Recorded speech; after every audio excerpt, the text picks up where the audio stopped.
by een van die baie Rooisitplek gesprekke. Rooistoel gesprek. Dis jy sê stoel. Dit is eintlik vra die mense. Rooisitplek. Ek dink jy doen dit as prins en elke keer as ons hieroor praat, veral by England, dan is dit so rooi stoel. Dit is 'n rooi stoel. Dis 'n rooi stoel. But if you sit on it, it's a sitplek. But Sitplek. okay, fine. Yeah, you can't argue with it. I'll give this one to you. Just this one. Okay. Maar anyways, baie welkom julle. Vandag gesels ek saam met Shaal.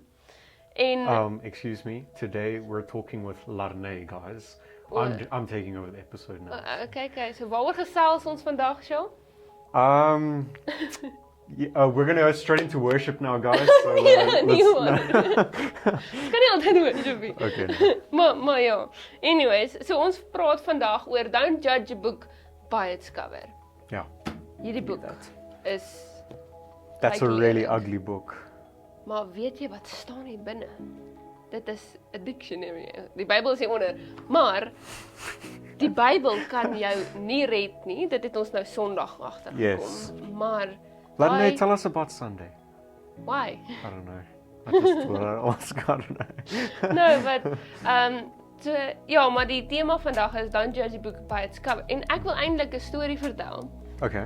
So hierdie company is soos 'n baie ryk company, okay? En hulle het iemand wat vir hulle werk en hierdie ou se naam is François. And he has Down syndrome. Shame. Not shame. Bro. Okay, hulle is oulik, okay? Anyways. Okay, I feel bad now. Maar hoe luister na die storie. En toe daar's nou hierdie gedeelte van die company waar hulle mense appoint en hulle soek na iemand vir hierdie werk. Yes, hiring process. Yes. And hierdie employee of hierdie persoon kom sit en hy is nou reg vir hierdie gedeelte waar hulle hom interview. En daar kom François en hy soos, hallo, ek is jou interviewer. So. Oh my word. And he's like, I am François, I am your interviewer and come with me. En die ou is soos, okay, sy seker. En hy soos, yeah, I'm going to interview you, come to my office. En hy almal netjies aangetrek en alles. En hy soos, okay, maar everyone is reacting normal. Okay, so almal is normaal om hom en dink nie weer nie en hy soos, okay, hierdie is seker normaal. En hy gaan toe in. En François begin nou vra oor hierdie vir hierdie man en sê maar hoekom is jy hier? Soos wat is jou droom vir hierdie company in 10 jaar en goeters. En hy sê maar ek het nou na jou CV gekyk en ek sien maar jy kom vir 'n werk wat jou minder betaal waar jy nou was. Toe sê hy ja nee, hy dink net die ander company was nie so great nie en hy dink dit hulle werk net vir geld en hy wil nie dit doen nie. Toe sê hy okay. Toe sê hy nee, ek sal jou hire en goed en dit is toe die regte CEO inkom. So this guy coming for the interview thought that this guy with Down syndrome is the real interviewer. He is the CEO because his potential shows it. Yeah. He looks differently, talks differently. He has a disability, but now all of a sudden the real CEO comes in. He's like, François, I told you to take the cart out and whatever, because he's actually the cartman. He's the one giving everyone the mail and juices and everything. And then the interviewer were shocked.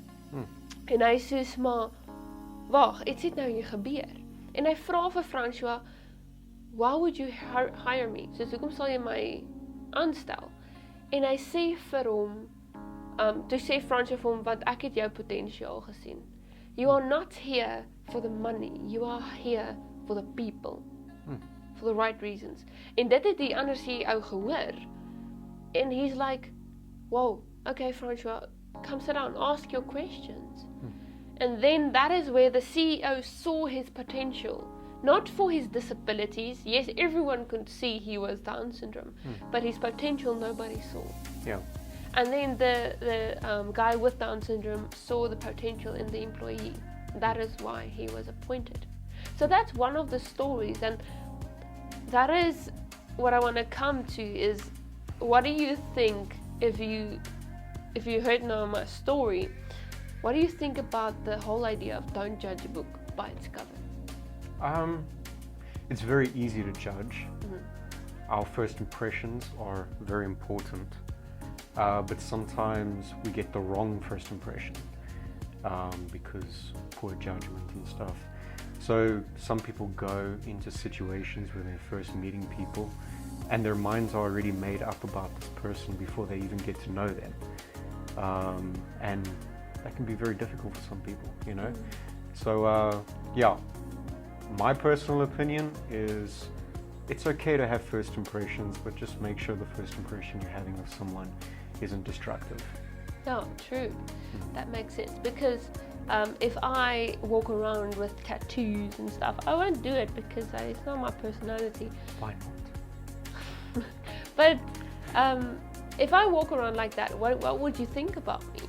And I'm working for the church. My intentions are good, but some people would see me as frowned upon, someone with tattoos working for a church. I didn't see the problem in that. Yeah. But people are so quick to judge, and that is where the verse comes in. Die gedeelte van moenie kyk na mense se splinters as jy 'n balk in jou oog het nie, daai vers. En dit is nogals waar, because you can have one issue and then you only see other people's issues, but you don't deal with your own. So yeah, with that, I think Jesus was one of the people who did not judge. He could, he has the ability, and he also has the power to judge, because he is God. Well, I think there's a key difference over there, is that Jesus did convict. He called people out. He told them that you're doing this wrong and you've got to fix it. And I think there's a huge difference between conviction and judgment. Yeah, because there's a few places where Jesus actually went, and then he and the disciples walked past people. They hulle het melaatsheid gehad. Hulle was verlam, hulle kon nie sien nie, and God saw that. They had disabilities. He saw that. But the thing is, other people would judge and say, oh no, they don't need Jesus, because Jesus is this clean person and he is amazing, and you can't speak to him if you are disabled or whatever. That's poor judgment. Yeah. But Jesus actually went to the people with the disabilities, because he did not just see the disabilities. He treated them as if they were normal. Yeah. Because to him, it was still a person. It was a person with disabilities, but it was still a person. Yeah, he saw their heart at the end of the day, because our physical appearance throws people off sometimes, but our hearts are really what people need to see to actually make an accurate judgment of what type of person we are, you know. En baie keer sal ons ook, veral met ons vriende of nuwe mense, soos as daar nou 'n nuwe seun inkom in die klas in, of 'n nuwe girl of wat ook al, en dan almal soos, okay, hy lyk interessant, of hy lyk hot, ek dink hy's slim, en dan judge mense hulle so op appearance, maar jy het nog nie die persoon se hart leer ken nie. Exactly. So mense doen dit met my ook. It's very weird. Nou dink die mense soos, nee, sy lyk soos 'n poppie of wat ek al, as ek sê ek 'n poppie. So as jy mense leer ken, dan kom jy agter wie hulle werklik is, die keuses wat hulle maak, wat hulle sê, en dit vorm hulle storie. And I want to share another story. So, you know, I don't know if you're like in 2000s, you were 2001. born? Oh my word. Yeah. Like 99. Oh, anyways, that's not too I bad. just made it for the 90s. Anyways, en in my tyd toe ek nog groot geword het, toe het jy R2 betaal om badkamer toe te gaan. In sekere plekke, nie almal nie. Daar's actually nog een sentrum hier in George wat dit nog is, dan moet jy R2 betaal vir badkamer. Nee, maar met daai storie. You don't know it? Nee. Okay. Wrong crowd. En daai tyd, okay, moes jy R2 betaal in 'n dingetjie, en dan maak jy ek oop en dan kan jy badkamer toe gaan.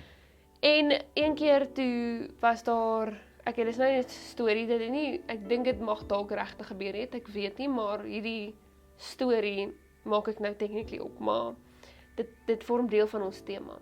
So hierdie multimiljonair is in hierdie sentrum, né? En hy moet badkamer toe gaan. En hy soek in sy beursie en wat kom, maar hy het nie 'n R2 nie. He doesn't have a R2 to go and he needs the bathroom right now. And he can't like go to his car and drive to somewhere where he doesn't have to pay R2. He does not have a R2 in his pocket now. And then a few meters, let's say 3 meters away, there's a woman with 4 kids. And she stands there and she can see that this guy does not have a R2. Because he's just like looking, he's like, what am I going to do? And then she went up to him and gave him her last R2. Yeah. And he's like, thank you. And there he goes. And then when he came out, she was still sitting there with her 4 kids, but she's a widow, she doesn't have money.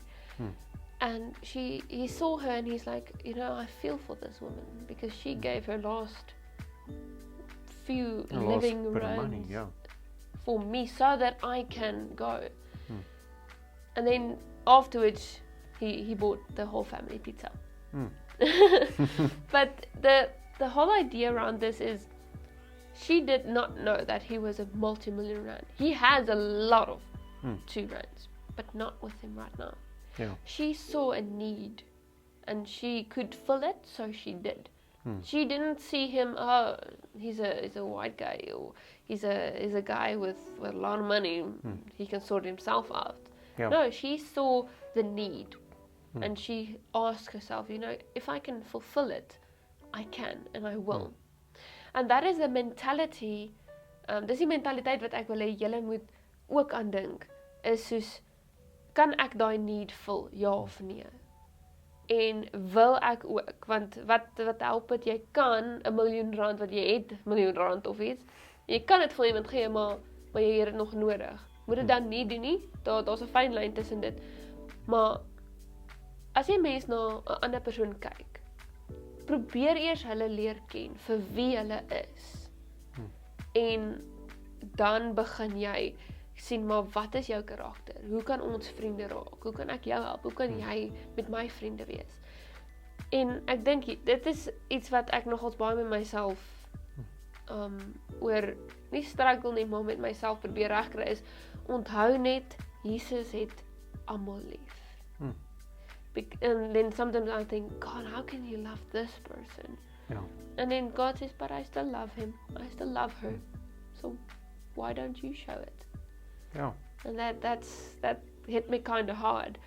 And then when I thought about the story about the R2, I'm like, God sees the need and he fulfilled it. He saw that someone had the need to see, and then he did what he could to help this person see. It was his plan.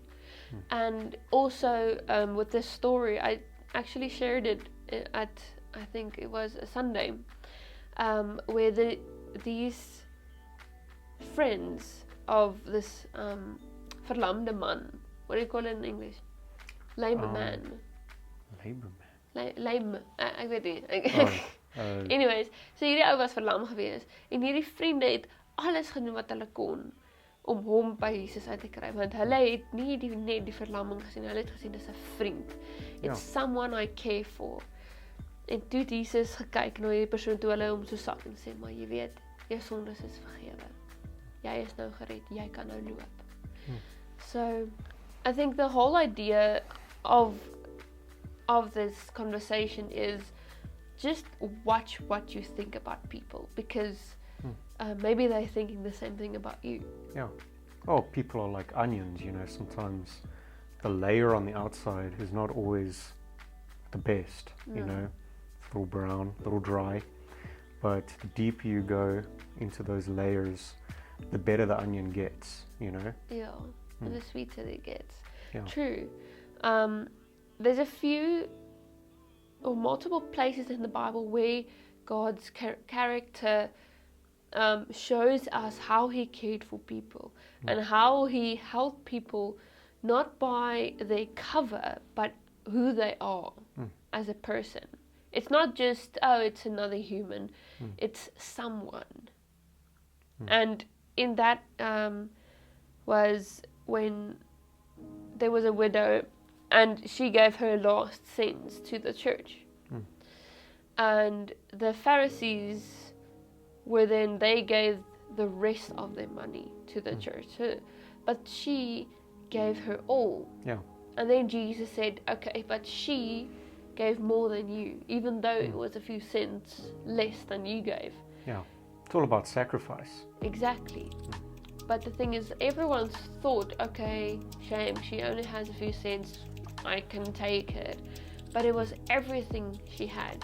God saw the deeper self of her deeper choices, and where the others just saw a widow, someone who does not have money, who's poor and maybe smelly.